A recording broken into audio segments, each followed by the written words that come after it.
technological ecosystem has a major gender gap problem.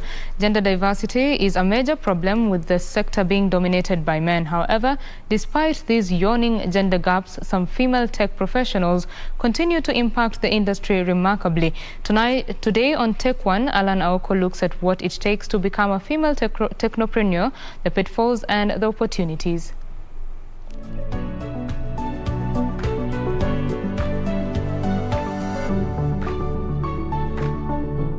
Even as the country warms up to women in technology, of course, there are some of those who take it because it's thrilling, it's exciting, it's challenging. For example, Android engineering. According to the Ministry of ICT and Innovation, women are underrepresented in ICT jobs and top management and academic careers. The report further shows that men are 4 times more likely than women to be ICT specialists. The report also shows only 0.5% of girls aspire to become ICT professionals, compared to 5% of boys. Definitely the minority of just being a woman in tech. You get to join companies and you're the only lady in the department, and you always tend to feel outnumbered. Meet Hannah Olukoye, an Android engineer with Andela, a North American-based company that supplies global organizations with skilled software developers. She reveals to us what it takes to be an Android engineer in Kenya's male-dominated tech sector. So as an Android engineer, generally you work on mobile applications for Android, right? So there's an aspect where you can be working on the front-facing side of the app, where like now the users get to see the different screens, the users get to play around with like, what does this button do? So that's mostly, it's called UI, user interface. Then there's the back-end bit of it, which is still Android development, where now you're integrating to APIs. APIs are now like a network calls that integrate to like servers, the database, all that.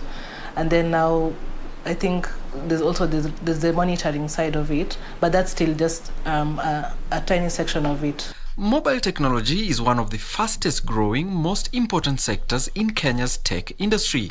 However, its growth has come with underlying challenges, especially for women in tech. Especially before, women would feel like, okay, maybe this is too technical, this is too technical, or wouldn't make sense for me as a woman, but I'm slowly seeing that narrative being changed. When it comes to Android engineering as a profession, it means one has to learn how to become a multiplier by enabling other engineers to do their best work.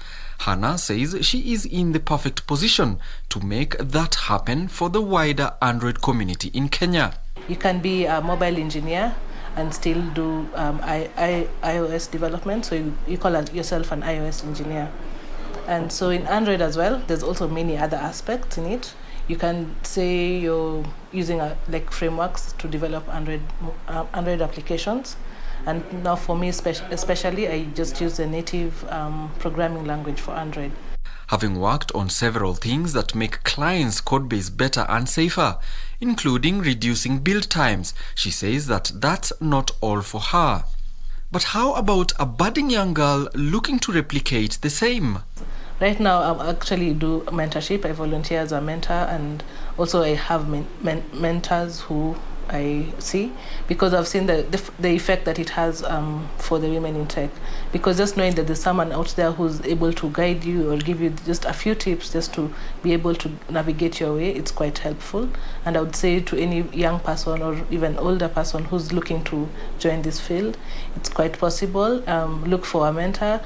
Hannah says she has constituted significant development in technology while simultaneously inspiring young girls to do the same.